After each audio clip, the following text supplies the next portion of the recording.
Hello, thanks for joining us today for our special session on community flood resilience. My name is John Heltzel. I'm the Director for Resilience Planning for the Electric Infrastructure Security Council. This special session is being put on as part of the EarthX preparedness piece, and we're going to jump right into it today, and we'll give everybody a chance to talk through their issues. So as I said, I'm John Heltzel. Facilitating with me today is David Maxwell, who's one of our sector coordinators. We're very fortunate today having a distinguished panel, Russ Strickland from Maryland Emergency Management, Stephen Kaufman from CISA, the Resilience Services Branch, very appropriate for today's session, and then Patrick Sheehan, very comparable, capable emergency manager out of the Tennessee Emergency Management Agency. And then also helping with facilitation today is Mr. John Organic, another one of our sector leads here at the council. So with that being said, we're going to jump right into the material, and it's my pleasure to bring on Mr. David Maxwell, who's going to do a few opening remarks and then introduce each one of our speakers. Dave? Yes, good morning, afternoon, evening, or night, wherever you happen to be located. Flooding has always been a global threat. And today, with climate change, we're seeing events that far exceed past expectations. Just yesterday, 33 people were killed in flooding in Germany, with flooding throughout Western Europe. Community preparedness and community resilience is more and more important. This workshop webinar is looking at the impacts of real events and those efforts being made to make our communities more resilient. We have three excellent panelists today, and I'm looking forward to their presentations and the follow-up question and answer session. Our first speaker today will be Russell Strickland, Executive Director of the Maryland Emergency Management Agency. Russ is also co-chair of the National Emergency Management Association's Resilience Committee. Russ, I'll turn it over to you, sir. Well, thank you very much, Dave, and it certainly is an honor and a privilege to be with everybody this afternoon, and we're looking forward to the exchange here. So what we want to talk about a little bit is flooding impacts in Maryland, and we're going to kind of talk about the current situation and future implications that we have with all this. Next slide, please. To give you a little bit of background, the Maryland Emergency Management Agency, and which, by the way, we're going to become a department in October, so we're emergency management's being elevated in recognition and ultimately in responsibility within the state of Maryland's government.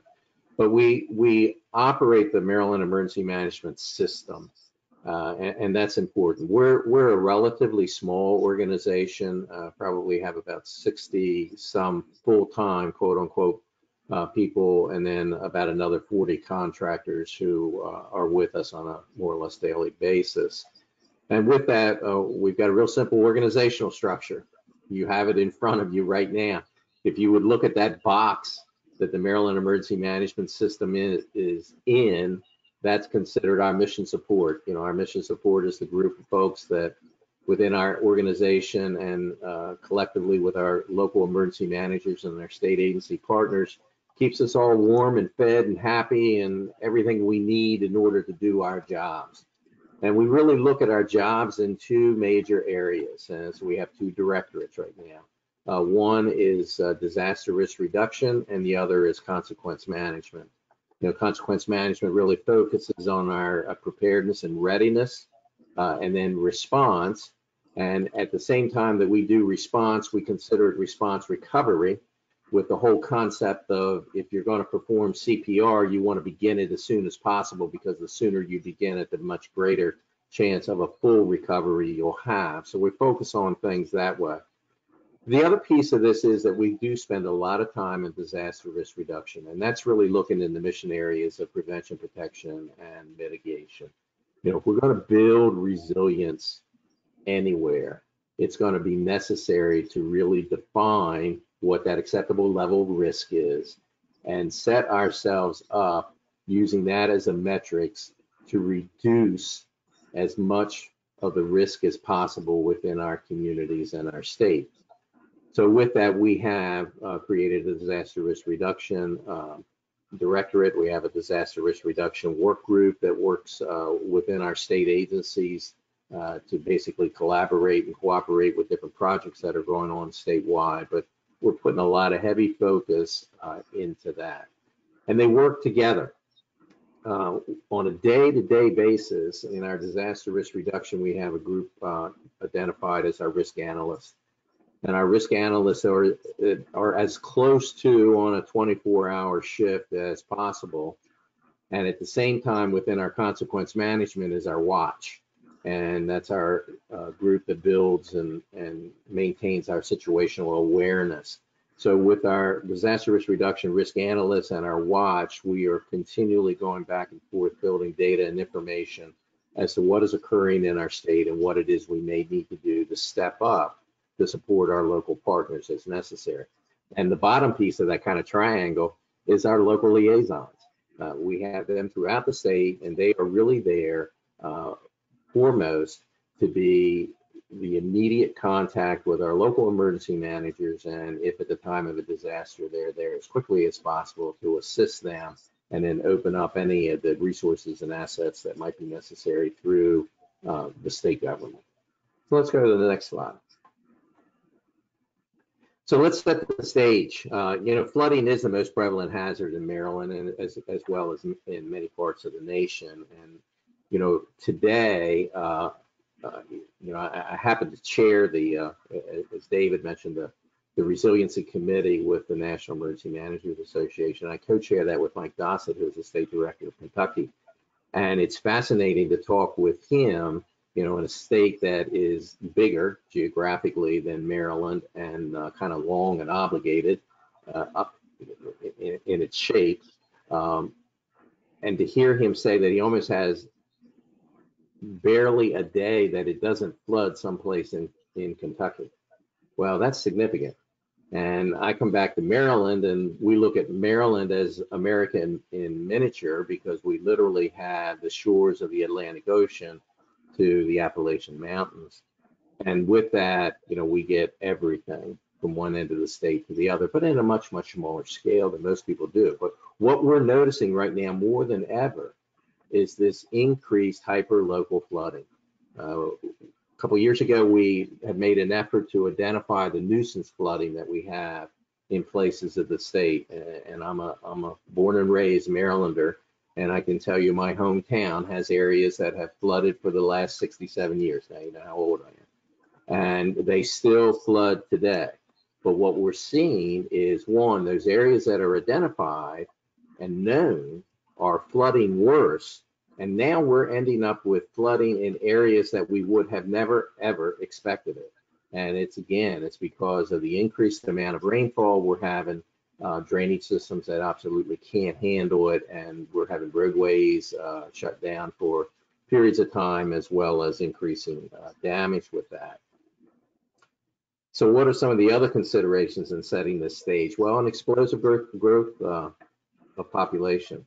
We have Baltimore City, which unfortunately is losing people, but we have every other county in the state that is increasing with people.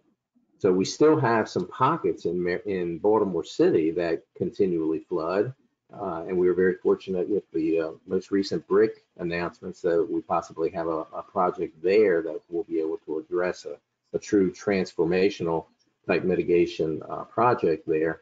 But we're having the growth in areas of the state that used to be nice trees and green areas and all are being developed, and with that, unfortunately, becomes more flooded areas, because we just don't have the land to absorb the water as it's coming down. Some of the other considerations are the overlapping responsibilities and layers of government. We are at a blessed time in the history of emergency management for trying to push forward the whole concept of transformational mitigation with the federal government's Disaster Reform Recovery Act and the creation of the Building Resilient Infrastructure Communities program through FEMA. And the whole concept there is to move forward and identify major projects that will have a large community impact. And that's challenging. What's even more challenging with it is the fact that, yes, that's coming out of FEMA, but there are also other areas within not only the federal but federal and state government that there is monies and programs available to work on some of these projects. And how is it we make sure that we coordinate and collaborate all of those folks? So, you know, this overlapping responsibilities and layers of government is important. It's an advantage, but it is it's an effort we have to make collectively to make sure that we reach out and touch everybody we can to help us with this operation. And then the next area is the complexities of evacuation. You know, we have been focused from a flooding perspective for years, at least in Maryland, and particularly in the hurricane-prone states, you know, on tidal flooding, surge, that kind of thing. And we still are, you know, we still conduct our hurricane evacuation studies. But today, because of additional rainfall, supersaturated areas, more populated areas, the complexity of conducting an evacuation is greater. And what that does is it tells us that somehow or another we've got to figure out how we can either evacuate sooner, or how do we remain safe and you know, and basically shelter in place kind of thing in areas that are safe and sound for us to do something like that. So let's try the next slide, please. So with that, it's a real whole changing of the philosophy and the direction that we've probably been headed the last in history, basically. I mean, we're really at the cusp of a new era from what I can see with the advent of the BRIC program, the advent of other programs that are going on, and the opportunities that are just arising with individual states. So, you know, the hazard mitigation assistance programs that FEMA is presenting, you know, they are opening up. We collectively are working with FEMA to open them up as much as possible so that we have as much state and local input into it as possible. Nonprofit programs, you know, we're realizing, you know, everyone's realizing that government cannot do it alone. And not only can we not respond and recover alone, but if we're truly going to build that type of resilience we need for the future through, you know, transformational mitigation, we have got to have the involvement of the nonprofit programs. So we've got to change our mindset here, and we've got to reach out, we've got to collaborate, we've got to pull them in and become partners with the nonprofit programs as well as the private sector. And that hits right away into the private sector investments. You know, they control the majority of the infrastructure of this nation. So it's important, again, that we're reaching out to them and coordinating with them and working carefully with them. The state risk reduction programs as federal risk reduction programs. Everybody is identifying this as a need, and with that need, we need to take action. Unfortunately, it's not like a McDonald's counter where you walk up and ask for your hamburger and you get it right away. This is going to take time. It takes coordination, and I think the emergency management community is ready to step up and is stepping up, you know, to work to create these risk reduction programs both at the state level and set some direction and philosophy at the federal level with it. And all of that changing philosophy is what we use to build into our disaster risk reduction program. Okay, you want to try the next slide, please? So disaster risk reduction, you know, what is it and how is it we can do things with that?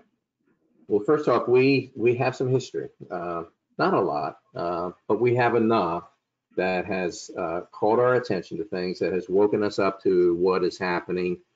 We've had a historic town called Ellicott City that was hit with flooding in 2016 and then turned around again in 2018 with flash flooding. Was not hurricane related. Baltimore City, the same thing in 2020 as well as in 2018 in Baltimore City.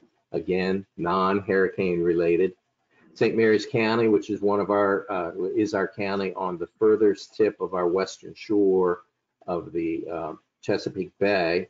They're experiencing flooding that they have never experienced in the past. And they're a perfect example of an area that has grown and grown tremendously in population and infrastructure build out.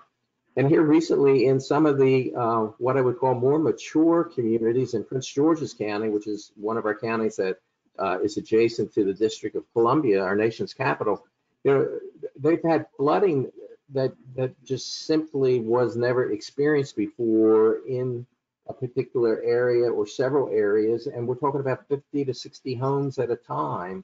Their basements are filled with water, you know, from an hour storm. So we've really got to start to focus on this much more. So with our disaster risk reduction, you know, we need to look at how is it we can remove any barriers and kind of get away from the bureaucracy of all of this and think about the outcomes. You know, what's our vision and mission with disaster risk reduction? Well, you know, we want a flood-free world. Well, that's not going to happen, but we got to be ready to respond if necessary, but we can do things that will have an impact to make that recovery easier and faster. We need to build partnerships and align with statewide efforts.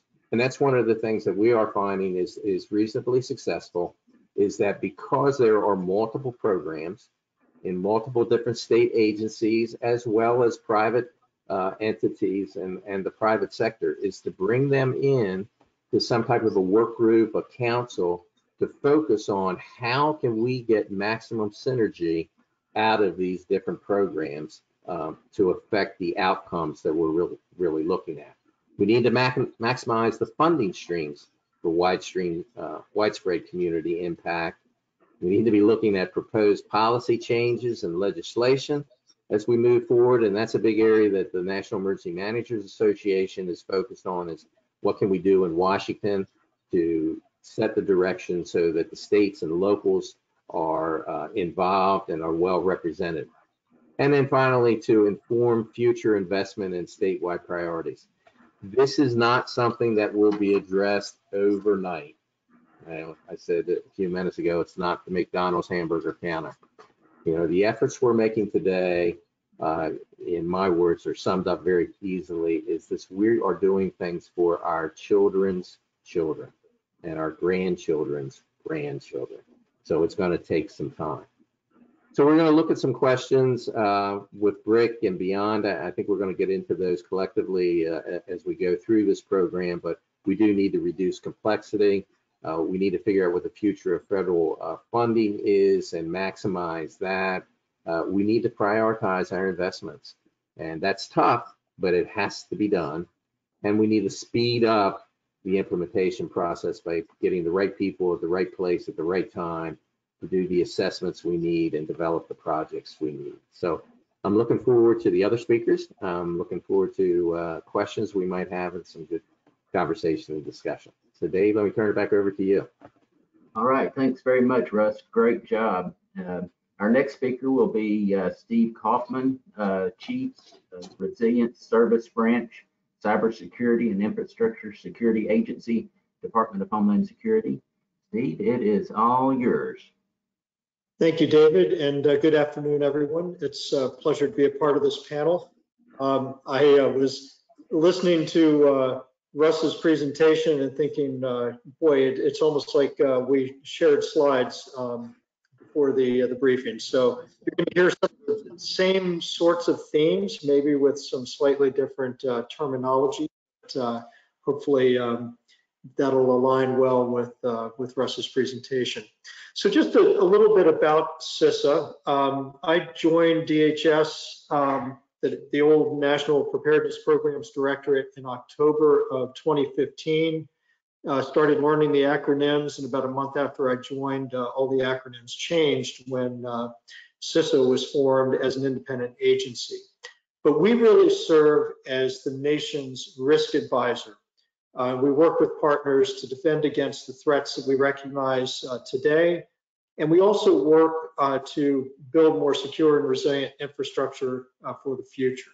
So it's important to note that we're not the implementers necessarily, but we do have subject matter experts in a number of areas, as listed on the right-hand side of this slide. And we really work to provide information and resources that help our partners secure the infrastructure that we depend on daily. Next slide, please. My position resides within the Infrastructure Security Division, and we're responsible for leading the coordinating effort to reduce risks posed to critical infrastructure, whether that's from man-made or natural causes. So we are responsible for a number of activities, many of which deal with security related to infrastructure. So things like combating domestic violent extremism, we actually work to strengthen against chemical terrorism. So we have what's known as the CFATS program, which secures chemical facilities around the country, and it's actually a regulatory program. We're also responsible for refreshing the National Infrastructure Protection Plan and implementing the 2021 National Defense Authorization Act, Section 9002, which addresses infrastructure. And we do a lot of our work through external engagements and by focusing on partnership, collaboration, information sharing, and transparency. CISA actually has a headquarters operation with four divisions plus a center. But we also have a presence in all of the regions of the country. So we have 10 regions, or to FEMA and some of the other agencies of the federal government. And then we have protective security advisors and cybersecurity advisors in each of the states. And so we have a presence, at least one protective security advisor in each state, in some cases more than one. And those are the people who directly engage with our partners at the state and local level. Next slide, please. So I'm going to kind of step back, talk a little bit about resilience. And the first point I want to make is resilience is really a property of systems rather than individual assets. And what I mean by that is that what we're really talking about is the ability for society and the economy to function, and social and economic activity depends on buildings and infrastructure in order to function. And so the disruptions that occur due to natural hazards such as flooding impact directly the physical infrastructure or buildings, but that has a cascading consequence on the ability of those social and economic dimensions to function normally. The scope of resilience actually includes not only infrastructure and buildings and the social and economic activity, but it also includes the natural environment, because that's oftentimes a way of mitigating some of the impacts of natural hazards. And you heard Russ talking about areas that have been built up in the state of Maryland. But similarly, there are communities around the country that are beginning to kind of deconstruct and create green space in order to deal with changes in precipitation patterns and flooding. So the natural environment is also a key part of resilience. And I tend to think about resilience as the ability to restore function or a service after it's been disrupted without detrimental impacts. And what I mean by that is that it's important to understand how these systems are connected, how they depend upon one another. And you might have disruptions that occur because of an incident or a loss of capability somewhere removed from where the disruption is taking place. So you might have disruptions to supply chains, for example, or other issues that actually impact the ability to carry out a service or function. And you'll often hear these terms, but robustness, redundancy, resourcefulness, recovery, those are all sort of dimensions of resilience and ways of achieving a resilient outcome. Next slide. This is the classic resilience curve. And so if you think about activities, there's kind of an equilibrium state, if you will, or the pre-event state. And that's where activities around preparedness, and that could be things like training for evacuation, or preparing emergency managers for possible impacts so that they're ready when the event occurs. It's also the time when mitigation or risk reduction activities take place. And then when an event occurs, there's a decrease in capacity. And at the bottom of that curve is where the response really takes place. And then that kind of blends into a recovery phase and leading back to a new equilibrium. This curve, I think, is, it misses one element, which I think is very important, and that is that the curve is never really a horizontal line initially. It's really either descending or ascending. And that is representative of the fact that if you have a strong economy, you have strong social cohesiveness and the ability to plan and implement measures to reduce risk, or you have those plans in place, that curve is on an upward slope. And so when the event occurs, the recovery portion or the loss of capacity may be lessened, but you may also build back to a higher state of resilience afterwards, because you have the ability to muster those resources, and you have plans in place to build back to that greater state.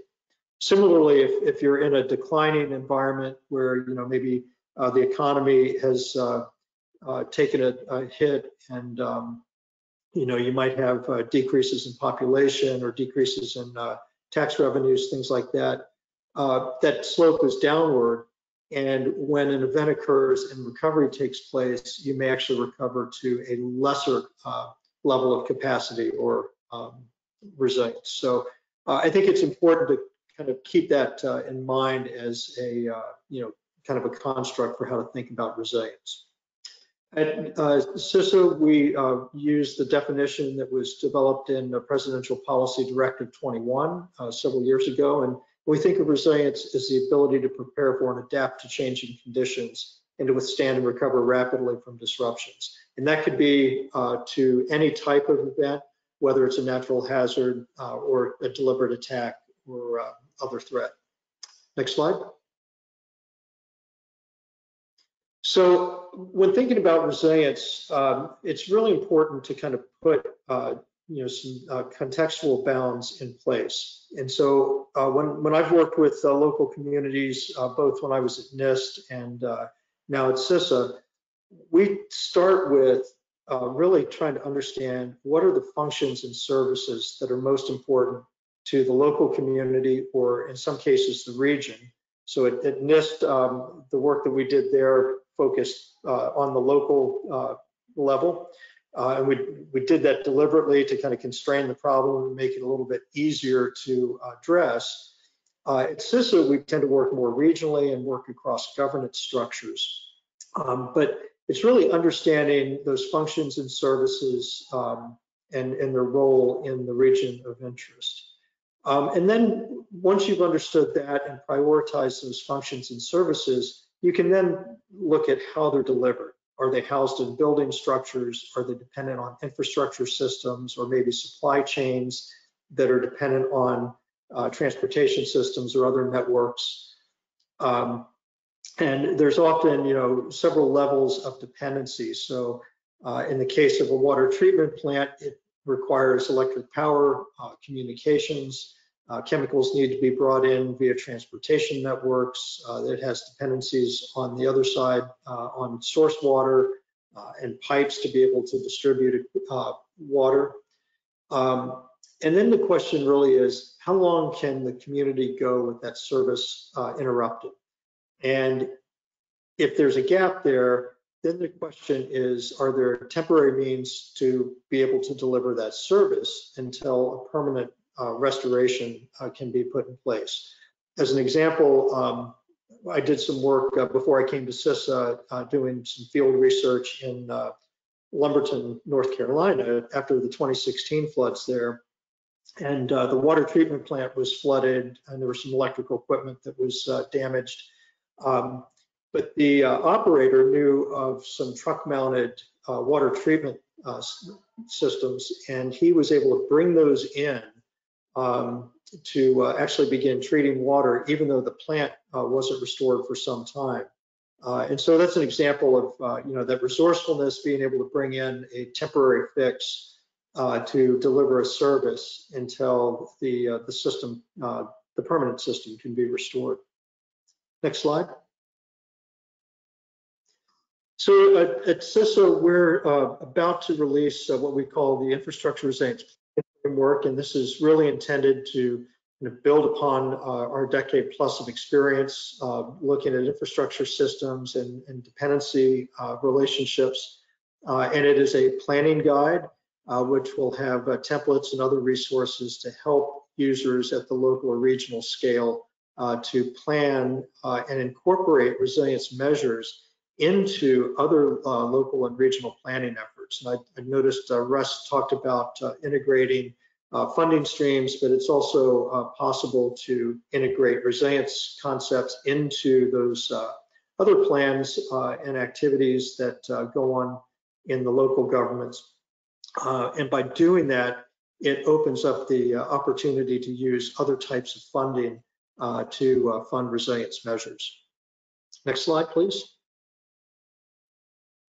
So just kind of in summary, I tend to advocate for a function-based, holistic approach to resilience because that enables communities to really understand the role of infrastructure in resilience and how it impacts activities at the social and economic dimensions.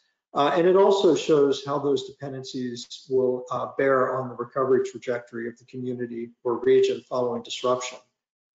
Dependency relationships can sometimes have unexpected consequences, and resilience planning, if it's rooted in that understanding of the community of the region as an interconnected system, that's essential to uncovering dependencies that disrupt critical functions and services. And then finally, the approach that we've been using for a number of years is hazard independent. It analyzes specific hazard impacts to infrastructure to identify where actions can be taken to enhance resilience. Next slide. I think that was my last one. And my contact information is in the slides if there are any questions after today. Thank you. All right. Thanks very much, Steve. Great job. And next up, I'd like to welcome my friend Patrick Sheehan, Director of the Tennessee Emergency Management Agency. Go ahead, Patrick. Thank you. Hey, thanks, Dave. It's an honor to be here, and I'm always thrilled to be on a panel where I get to hear Russ Strickland talk about the great things that he's doing. In Tennessee, our number one disaster has been for years flooding. It's the most frequent, it costs the most lives, and it's also the disaster that does the most economic damage. And that hasn't changed, and in fact, for a number of reasons, it seems to be more frequent and not just limited to our riverways. The next slide here just shows what TEMA's mission is. Just about every state has a similar mission statement. Every state and local emergency management agency, it's very similar, right?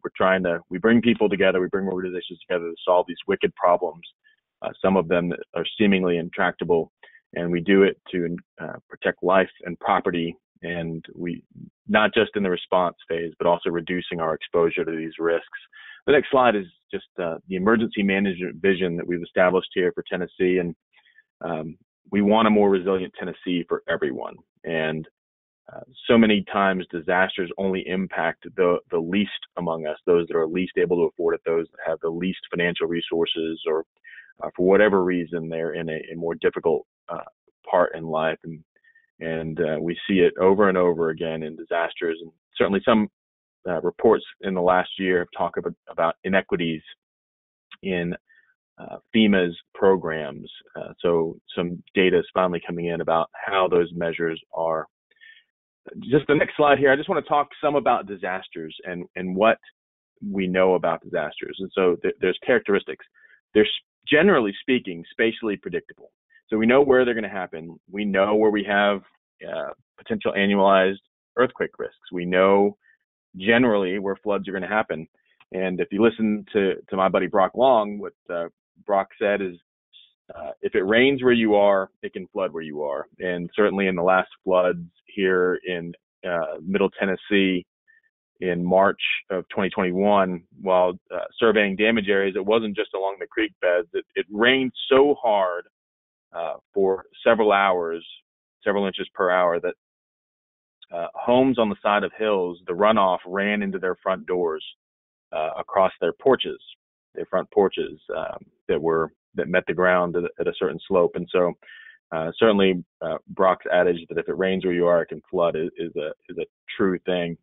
Disasters are also tricky, so that they're random about a rate. And that means for some disasters, it's not memorable. That's why our predecessors in civil defense and emergency management created terms like the 100-year floodplain to help people kind of understand their exposure to risk and how frequently those hazards and risks might create a disaster where they are. And it's a way for us to quantify that, because so many times it's beyond the scope of time that our immediate family would have lived in a place or been in a place, and it's beyond our memory. And then human beings are also notorious for not remembering how bad things were. It is probably a blessing and a curse that we're designed that way. We're also facing an infrastructure crisis in our nation. And of course, there's been a lot of discussion, and unfortunately it's taken on a very partisan nature about what to do and how to invest in infrastructure, not just for tomorrow, but the deficits in investment we have just on maintenance right now. And you can actually see that in the I-40 bridge, the DeSoto or Hernando DeSoto bridge between Arkansas and Tennessee. Bridge inspectors failed to notice that there was a clean break in that bridge. And so it was going to be in 2 weeks is going to reopen. I think they found some other things that need to replace, but it's taken what would normally have been a 5-minute crossing of the Mississippi River between West Memphis and Arkansas and the city of Memphis proper in Tennessee, 5 minutes, and it's made it about 50 minutes. And for one of the busiest shipping and logistics hubs in the world, trust me, that has impacts on all of us. And so many of these things rely on each other, and they're cascading impacts as we create a more complex world, more complicated world. When something bad happens, it cascades. So all hazards approach inaction locally. So, there's an adage, and I don't always agree with it, that disasters begin and end locally. And so what is true, though, is we need to give information to our local partners so they can see what they need to be doing and measuring. And so in Tennessee, we really focus on supporting our local jurisdictions, our 95 counties, on their planning to identify what their hazards are. We've done that through broad engagement. We've done that through using online tools to help them have access to information and to visualize it. And we'll just walk you through some of those things here. When I moved to the state, we had large swaths of our state that did not have a mitigation plan. And the next slide there, the map shows you green obviously is good. And so you can see how many Tennessee counties now have a plan, how many are working on a plan. The gray, unfortunately, are jurisdictions that have never had a mitigation plan in this state. And we're trying to work with them because they're leaving huge money on the table. I had the opportunity on behalf of NEMA to testify for the Disaster Recovery Reform Act of 2018, which created the BRIC program. And one of the qualifiers in order to qualify to even be eligible for BRIC funding and mitigation funding, which really is how we fund resilience primarily in our nation, is to have a mitigation plan. And we continue to have candid discussions with these local partners about the importance of choosing how their community is going to develop over time. And so many of them want to do a great job for their citizens. They're elected for a reason. They're appointed for a reason. They serve to serve, and we're trying to help make it easier for them to do that. The next slide, we started creating dashboards so that they could see what their exposure to risk was. So this is our flood assessment, flash flood dashboard that we've created that's available to any Tennessean, but it's targeted really to our policymakers at the local level so they can see the number of flood disasters we're having in any given year and how that impacts each jurisdiction. So this is a statewide site. You can see there in the top right of that graphic, they can drill down to their own county if that were the live view. And it's really just a way for those policymakers, those mayors, those council members, those emergency management directors and their zoning partners to have access to information in a way that's usable. The next slide is really about mitigation projects. And one of the things we noticed is people were filing for mitigation projects. Again, that's how we fund resilience, how we reduce our exposure to risks. They were applying for projects that had low cost benefit analysis, right? So you'd run your BCA numbers and they wouldn't pass muster. And so then they're not getting funded and have low hope of getting funded. So we created this tool where they can see every project that's been proposed. And then the next slide is every project that has been approved. And so they can dig in on those counties and see what types of projects are getting funded. And they can ask those local jurisdictions, they can ask our planners here at TEMA, they can ask our district coordinators who are out there helping those counties shoulder to shoulder every day, what they're doing and how they're getting these projects funded, how they're selecting them, how they're creating measurements about what the risk reduction is. And I know Russ in Maryland has probably got much cooler things than this, but we're just taking these fundamental steps to really help our local policymakers get better. And then really just what we're doing here, the Road to Resilience, what we can do is work together. And we're not at cross purposes here. We all want a safer Tennessee here. We all want unity of effort. We want to make sure that we're doing things together. And so what we do is almost like in the military, we find opportunities so that we train as we fight. So we're going to fight this flood risk. We're going to fight to reduce our exposure to the hazards that Tennessee and Tennesseans face. We've got to do that together. So we create opportunities to plan together, to train together, to exercise together. And it's hard sometimes. And you're not always going to agree on things, but collaboration is worth that effort. Having a unity of effort is worth it. So it's easier to talk about it here than it is to actually do it sometimes. And, you know, the teams really, my employees, our partners at the local level really do a great job of trying to keep that unity of effort to reduce our exposure to risk. And here in Tennessee, we use the all hazards taxonomy. So really about consequence management. How do we manage or reduce our exposure to the consequences from any hazard that we have? And we're trying to create an intellectual framework where people understand self-organized criticality, which is something from Dr. Ted Lewis, who is with the Center for Homeland Defense and Security. And it's one of those things that really shaped how I think about things, and that we create these complexities and we don't understand the impact sometimes. So trying to get people to look at those second, third, fourth order effects, these interconnectivities and the hazards that they create. And then we had a public-private partner summit in Memphis in 2018. And Memphis Light, Gas, and Water is actually the largest triple utility, public utility in the nation. And the young man that was speaking there, and I can never remember his name, and I should, really did a great job about talking about how MLGW for about 20 years, now 23 years, 24 years, was investing 1% to 2% of their revenues every year in making themselves more resilient. And, you know, in any given year, that's not enough, but that sustained long view about modernizing things and making them resilient to the hazards they face. I think we had a tremendous cold snap in the early part of this year, and parts of their system really suffered on the gas side. And that's not something where they had been investing for temperatures. Like Texas, we don't typically get temperatures that cold for that sustained period of time. But you could see, though, that they had practiced partnerships and were good with us. And the last thing we can do is just be radically candid with ourselves and with our partners and create transparency through dashboards and working together. And yeah, thanks. And I'm happy to answer any questions. And there's a lot of work that we've done, a lot of great things. We've got a lot of things ahead of us we need yet to do. All right. Thanks, Patrick. And I want to thank all the speakers. Excellent jobs, you guys. It gives me great hope. As Avi Schnorr, our CEO, says, it's time to stop admiring the problem and do something about it. And I think we're seeing that we have colleagues here that are actually doing something about it, and that's a great thing.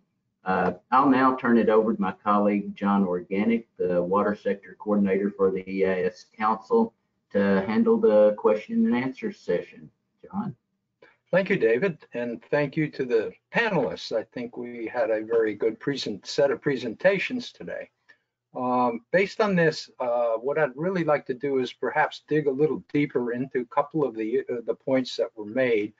And as you know, one of the scenarios that we're going to be chasing in EarthX this year is, of course, flooding. This is the purpose why we're here.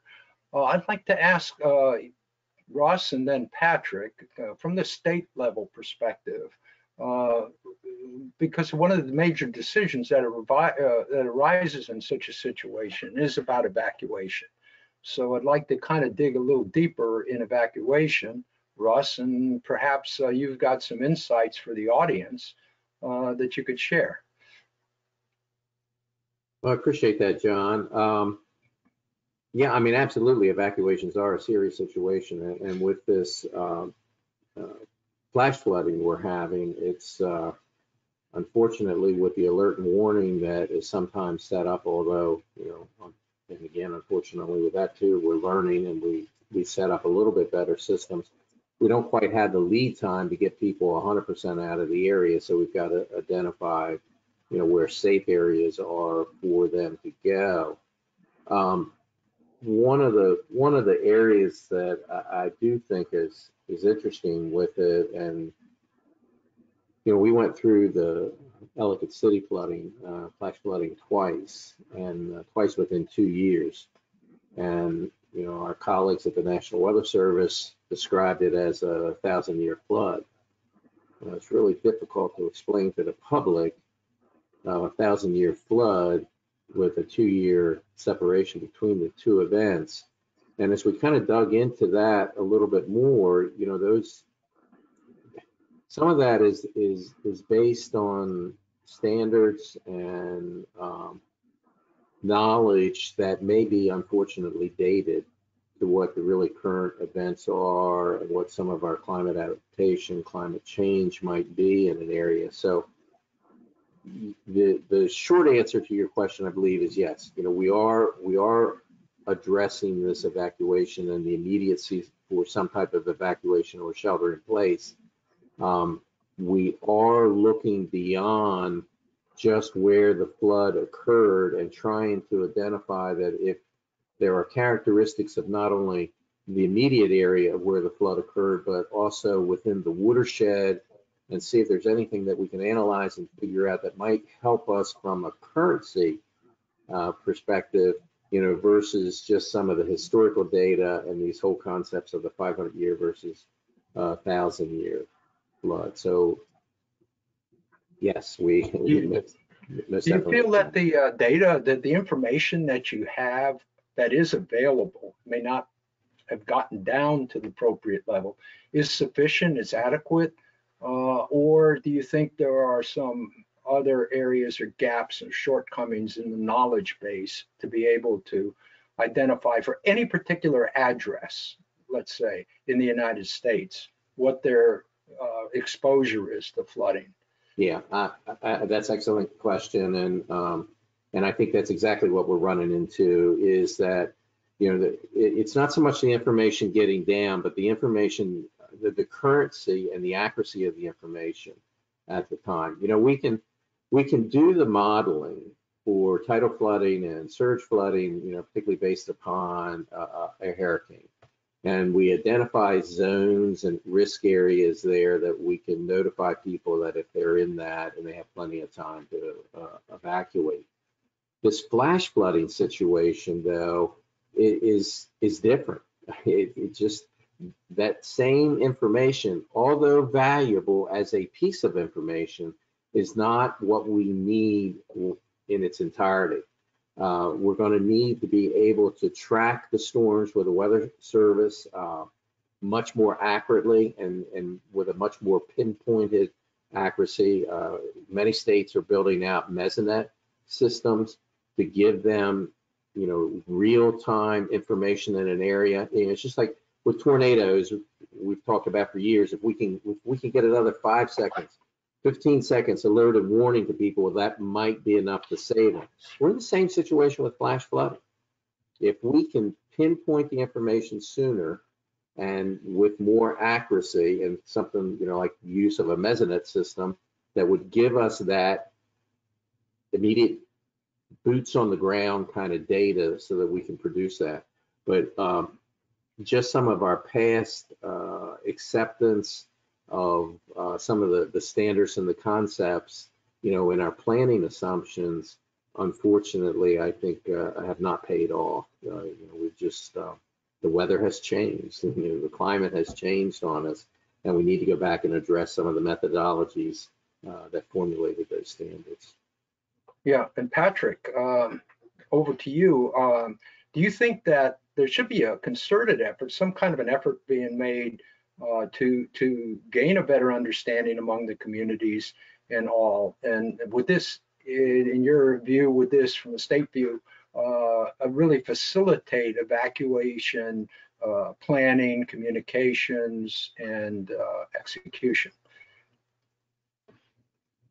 Yeah, it could be. You know what? We really have a national deficit on good mapping for our flood risk, and I think Russ was touching on this some about these flash floods are really different than the riverine and stream flooding that we tend to be accustomed to, right? So I think Dave Maxwell was talking about Germany, and you can see some 1,000-year-old communities in Germany that are flooded for the first time in several hundred years. And, for those kinds of floods, they're easier to predict. These hyper local events where we're getting heavy rainfall that is training over a specific area that may not have had any experience with flooding, that's difficult, really. And you don't want people evacuating there. You want people to kind of stay put. And, part of what I think we need to do is some level of just managed retreat is probably being overused in some ways, but we need to do things more globally. I think that's just to slow down the velocity of water. We've become a victim of development with hard services.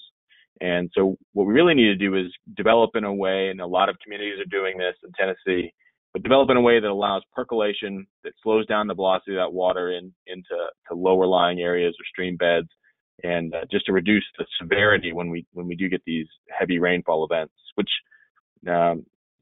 data is showing is happening more frequently. I don't like Russ's idea about building these mesonets, and certainly we have some opportunities to do a better job of that here. Yeah, Stephen, from the federal level, you've just heard perhaps that there's some shortcoming or there's need to be had, and I know you're involved with resilience. So the confluence of both the resilience planning and the fact that we've coming up with this new form of risk, it's changing its form. Do you have some comments or insights on that, or what actions are being taken?